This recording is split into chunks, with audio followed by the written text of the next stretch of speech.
Throughout history, European powers like Britain, France, and the Netherlands spread their influence across the globe. They conquered lands, built vast colonies, and controlled enormous empires stretching across Asia, Africa, and beyond. By the 1800s, this wave of colonization had swept through Asia, and it seemed like no one could resist it. Nearly every country had fallen under European rule except for one.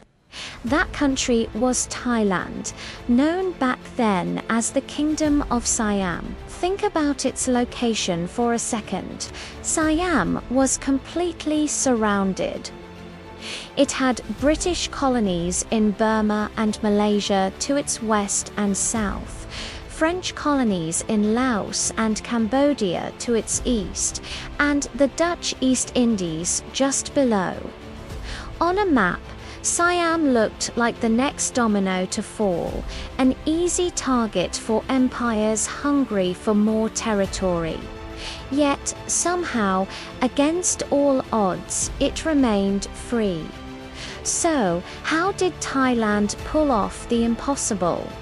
Why did no European nation ever manage to colonize it? Well, the answer is a fascinating mix of clever politics, strategic geography, and a king who saw the future. Let's dive in and find out. One of the biggest, and perhaps most surprising, reasons Thailand survived colonization was simply because of where it was. During the 19th century, the two dominant European powers in Southeast Asia were the British and the French. The British Empire controlled Burma, now known as Myanmar, as well as the Malay states to the south. Meanwhile, the French Empire had taken over Vietnam, Cambodia, and Laos, which they grouped together and called French Indochina. This created a tense situation. These two colossal empires, historic rivals, were now right next to each other, sharing a massive border. The only thing separating their colonial territories was the Kingdom of Siam. Now, both Britain and France were constantly looking to expand, but neither one wanted to start a direct, full-blown war with the other over a patch of land in Southeast Asia that would be costly, messy, and could escalate into a much bigger conflict back in Europe. So they came to a quiet, unspoken understanding. They decided it was better for everyone if Siam remained independent. It would serve as a perfect buffer zone, a neutral space that kept their colonies from touching. This buffer would prevent any accidental border skirmishes from escalating into a major war between two global superpowers. Even the Dutch, who ruled what is now Indonesia, preferred this arrangement because it maintained peace and stability in the region, which was good for trade. So, right from the very beginning, geography and the political rivalry between Britain and France gave Siam a crucial advantage that no other nation in the region had. But you can't rely on luck and location alone. Siam's survival also came down to its incredibly smart and forward-thinking leadership, especially under one of its greatest kings. King T, also known as Rama V. He took the throne in 1868 and immediately understood the game the Europeans were playing. He realized that, to avoid being seen as a primitive or uncivilized nation, ripe for colonization, Siam had to prove that it was just as modern and organized as any Western country. So, he launched a massive modernization campaign. One of the first things he did was abolish slavery and the old system of forced labor. This was a huge step that aligned Siam with progressive Western values. He then started building new infrastructure, like railways and telegraph lines, to connect the country and improve communication. New schools were established, teaching a modern curriculum, and a national European-style army was formed, replacing the old system of local militias. King Chulalongkorn also focused on something that might seem small, but was incredibly important: making maps. You see, European colonizers loved to exploit vague borders. If a territory wasn't clearly marked on a map, they'd often just claim it, saying, "Oh, this land isn't officially part of any kingdom." Well, it is now. To prevent this, King Chulalongkorn hired European surveyors to create detailed, modern maps of Siam, clearly defining every inch of its territory. He also worked to centralize power. Before his reign, local lords and governors had a lot of autonomy, which made the kingdom look divided and weak from the outside. By creating a strong central government in Bangkok and putting all regions under its direct control, the king presented Siam as a unified, cohesive nation. This made any potential invader think twice. Attacking a unified country with a professional army was a much riskier and more expensive proposition than picking off weak, scattered territories one by one. Another incredibly clever strategy was to embrace certain aspects of Western culture. This wasn't about giving up Siamese identity, but about showing the West that Siam could modernize on its own terms. The royal family began to adopt Western customs in their public appearances. They started wearing European-style clothing, learned to speak English and French, and even posed for photographs, looking just like European royalty. King Chulalongkorn had his portrait taken in full military regalia, looking every bit the modern monarch. More importantly, he sent his sons and other members of the elite to study in Europe at top institutions in England, Germany, and Russia. This was a brilliant move for two reasons. First, it showed European leaders that Siam valued education and was capable of achieving the same level of sophistication without needing to be civilized by a colonial power.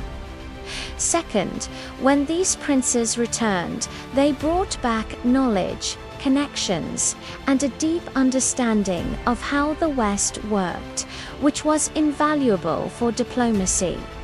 This cultural transformation had a powerful effect. It changed how Europeans viewed Siam. Instead of seeing it as a backward, exotic land waiting to be conquered, they began to see it as a respectable, peer nation, a potential partner in trade and politics, not just a target for colonization. By playing the game of appearances, Siam earned a level of respect that other Asian nations were tragically denied. But even with all this clever diplomacy, things weren't always peaceful. Tensions with France eventually boiled over in 1893, leading to a serious conflict known as the Paknam Incident. Here's what happened. France, eager to expand its influence from Indochina, wanted to send its warships up the Chao Phraya River right to the heart of Bangkok. The Siamese government saw this as a clear act of intimidation and a threat to their sovereignty, so they refused permission. The French, however, decided to force the issue. They ignored the warnings and sailed their gunboats toward the river's mouth. The Siamese had fortified the area, and as the French ships entered their waters, they fired warning shots. The French ships didn't stop. A real battle erupted. The fighting was short but intense.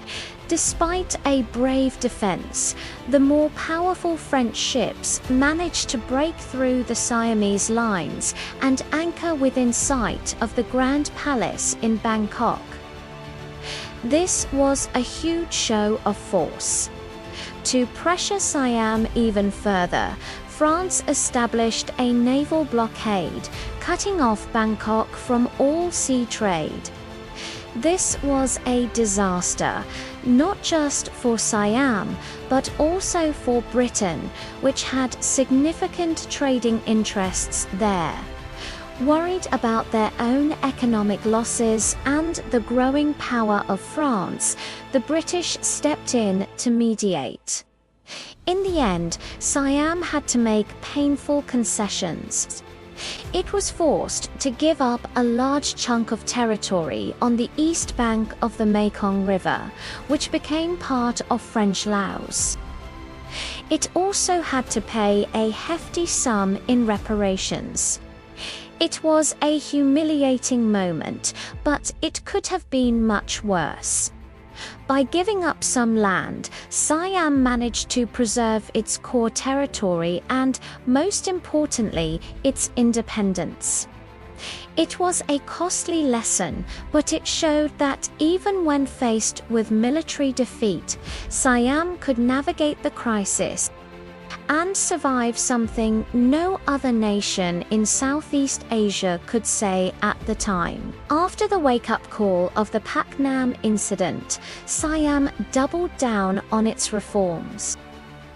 It was clear that being modern wasn't just about appearances. It was about having real economic and military strengths. The government continued to modernize its army, administration, and legal system, often modeling them on European systems. They adopted the Gregorian calendar, standardized weights and measures, and expanded access to modern education for all citizens, not just the elite. Then came a truly masterful diplomatic move. When World War I broke out in 1914, Siam initially remained neutral. But by 1917, seeing which way the war was heading, King Rama, the sixth King Chulalongkorn's son, made the strategic decision to declare war on Germany and join the side of the Allies, which included Britain and France. Siam even sent a small expeditionary force to fight on the Western Front. This decision was a stroke of genius. It cost Siam very little in terms of resources, but the diplomatic payoff was enormous. By fighting alongside the major world powers, Siam earned international respect and a seat at the table during the post-war negotiations. It was a full member of the Versailles Peace Conference in 1919. This new status allowed Siam to renegotiate the unequal treaties it had been forced to sign with the West, gaining more control over its own laws and taxes. By the early 1900s, Siam had signed new treaties with Britain and France that clearly marked its borders and officially confirmed its independence. King Rama VI, who had been educated in England at Oxford and the Royal Military Academy Sandhurst, used his deep understanding of the West to further strengthen these ties and solidify Siam's place on the world stage. So, when we ask how Thailand managed to stay free while all its neighbors fell under colonial rule, there isn't one simple answer. It was a unique combination of factors. First, there was strategic geography, being the perfect buffer between the rival empires of Britain and France. But more importantly, it was the result of visionary leadership and smart, proactive policies. The Siamese kings, especially King Chulalongkorn, played a brilliant game of diplomacy. They knew when to stand firm and when to compromise, when to fight and when to negotiate. They modernized their nation with incredible speed, not just adopting Western technology, but also its political and cultural language to earn respect. By transforming their kingdom from the inside out, they showed the world they were not a nation to be conquered, but a nation to be dealt with as an equal. By acting as a bridge between empires rather than a battlefield, Thailand, the land of the free, managed to write its own destiny, becoming the only Southeast Asian nation to proudly escape the grasp of colonization.